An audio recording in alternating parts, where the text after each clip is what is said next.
Bonsoir, bienvenue dans cette édition du mardi 26 mars. Au programme, la visite de Sylvia Pinel, la ministre de l'Artisanat, au salon Rendez-vous en France aujourd'hui à Toulouse.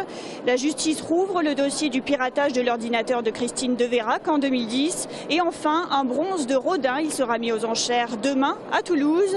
Il est estimé à 200 000 €.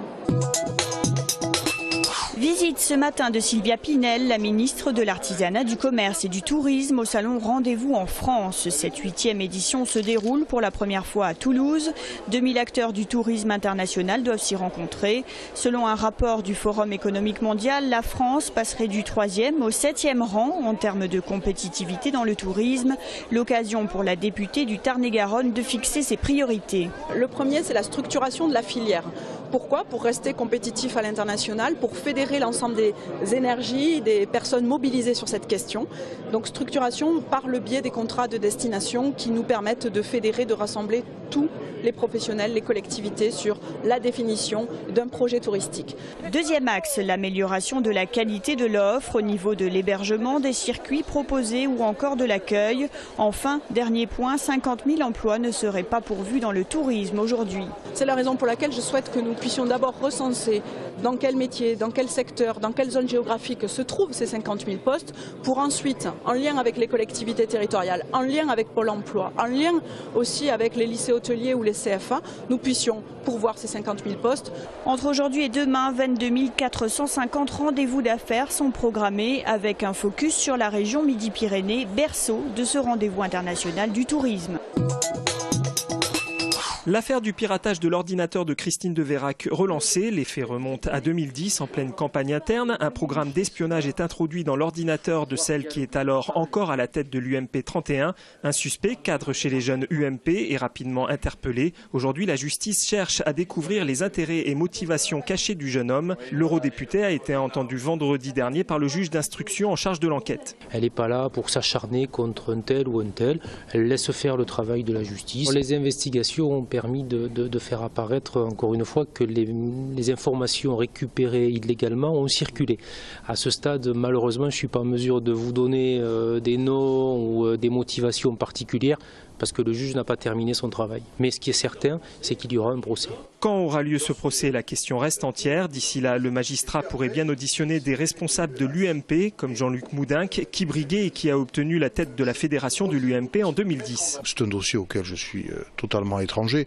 Du reste, lorsque j'ai été élu président de l'UMP à la fin de l'année 2010, la première de mes décisions a été de mettre fin aux fonctions de la personne en question qui est au cœur de l'enquête. Mêler cette histoire au débat municipal, je trouve ça extrêmement étrange, mais inquiétant. Parce que, selon moi, les enjeux des municipales de Toulouse se situent à un autre niveau. Les tensions à droite sont loin d'être terminées. Jean-Jacques Bolzan, ancien soutien de Christine Deveyrac, et François Chollet viennent d'officialiser leur ralliement à Jean-Luc Moudinque. La transition énergétique, c'est le passage d'une consommation abondante en énergie fossile à un mode de vie plus sobre, avec le plus d'énergie renouvelable possible. Pour tenir ses engagements européens, la France doit d'ici 2020 réduire de 20% ses émissions en gaz à effet de serre, économiser autant d'énergie et passer de 75 à 50% de nucléaire d'ici 2025. Et le maillage des régions sera un moteur pour y parvenir. Élaborer une politique régionale de développement durable avec les autres partenaires que sont les conseils généraux, les collectivités locales, les communes, appliquer au territoire et après ça le mettre en œuvre, oui, c'est tout à fait une compétence que doivent revendiquer le territoire avec un pilotage des régions.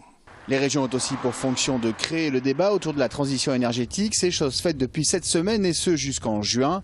Pour savoir où débattre près de chez vous, une adresse www.transition-énergétique.gouv.fr. De ces débats naîtront une synthèse et des recommandations en vue du projet de loi qui sera débattu à l'automne 2013 au Parlement. Forum régional de l'eau en fin de semaine dernière à l'hôtel de région. Une journée dédiée à favoriser la coopération entre les différents acteurs de l'eau. Le leitmotiv de ce forum, la solidarité. Je crois que cette solidarité, elle est d'autant plus nécessaire à un moment où on va être, on va dire, peut-être plus nombreux à devoir partager aussi la ressource avec des usages multiples. En Midi-Pyrénées, donc on a une population qui augmente très régulièrement. On a des besoins en matière industrielle, en matière agricole, en matière d'eau potable. Donc il y a une nécessité de partager l'usage de cette ressource. Différents ateliers se sont tenus au cours de cette journée. Solutions et perspectives autour des enjeux du développement durable y ont été évoqués. Il faut trouver de nouvelles solutions parce que la première composante sur l'eau, c'est le climat. C'est donc du long terme.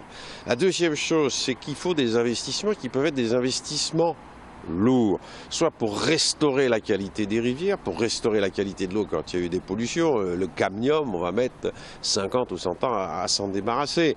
Par ailleurs, les grands choix urbains qui sont faits à la périphérie des villes sont des choix essentiels. Si on veut avoir une lutte efficace contre les inondations, ben là aussi c'est du long terme, c'est des investissements lourds. En Midi-Pyrénées, cette question est centrale. 82% des communes de la région ont une partie de leur territoire en zone inondable. L'Éternel printemps, ce chef-d'œuvre en bronze d'Auguste Rodin, qui appartenait à une famille toulousaine, sera vendu aux enchères demain à la maison de vente Primard Déco. Il existe 30 exemplaires de cette taille. Aujourd'hui, il en ressort un sur le marché mondial de l'art et c'est à Toulouse que ça se passe. Ce groupe était initialement prévu pour les Portes de l'Enfer. Finalement, il n'a pas été intégré par l'artiste. Donc on trouve des Rodins de petite taille sur le marché. C'est assez courant quand même, ça existe. Et puis c'est un marché qui est actif. Cependant, un bronze, ce modèle, ce sujet de cette taille, c'est rare. À 24 heures de la vente, aucune institution publique française ne s'est encore manifestée pour acquérir cette œuvre. Il n'y aura probablement pas de manifestation parce que le musée Rodin, qui est titulaire des droits moraux sur l'œuvre de l'artiste et qui possède bien sûr des collections extraordinaires, est suffisamment garni pour pouvoir effectuer son travail et la présentation au public de l'œuvre de l'artiste. Des collectionneurs privés, français et étrangers sont déjà intéressés. Mise à prix de l'Éternel printemps, 100 000 €. Primard Déco espère la vendre entre 150 et 200 000 €. Estimation raisonnable selon le commissaire priseur. Encore 3 mois à patienter avant le début de la 19e édition du festival Rio Loco, mais la programmation a cependant d'ores et déjà été dévoilée en début de semaine. Consacrée cette année aux Antilles, de nombreuses stars comme Kassav ou Jimmy Cliff seront présentes, mais aussi les Haïtiens Tabou Combo, le saxophoniste Julien Louraud ou encore Eddie Palmieri, grand nom de la salsa. Avec plus de 10 000 festivaliers l'an dernier, Pierre Cohen a annoncé la possibilité de déplacer le festival dès 2016 sur l'île du Ramier. Pour l'heure, rendez-vous du 12 au 16 juin à la Prairie des Filtres. Une exposition insolite au TNT jusqu'au 30 mars prochain. Ce sont des théâtres qui n'ont rien à voir avec la scène, c'est-à-dire ce ne sont pas des décors pour des ouvrages de théâtre ou d'opéra. J'aimerais qu'il y ait quelqu'un de la parole qui vienne et qui écrive et que ça donne lieu à une installation, que ça donne lieu à un montage avec une mise en son, par exemple, en son, musique et texte. Je voudrais que le regard qui les pénètre, justement, soit un regard d'enfant et soit un regard émerveillé. Poésie, illusion ou mystère ?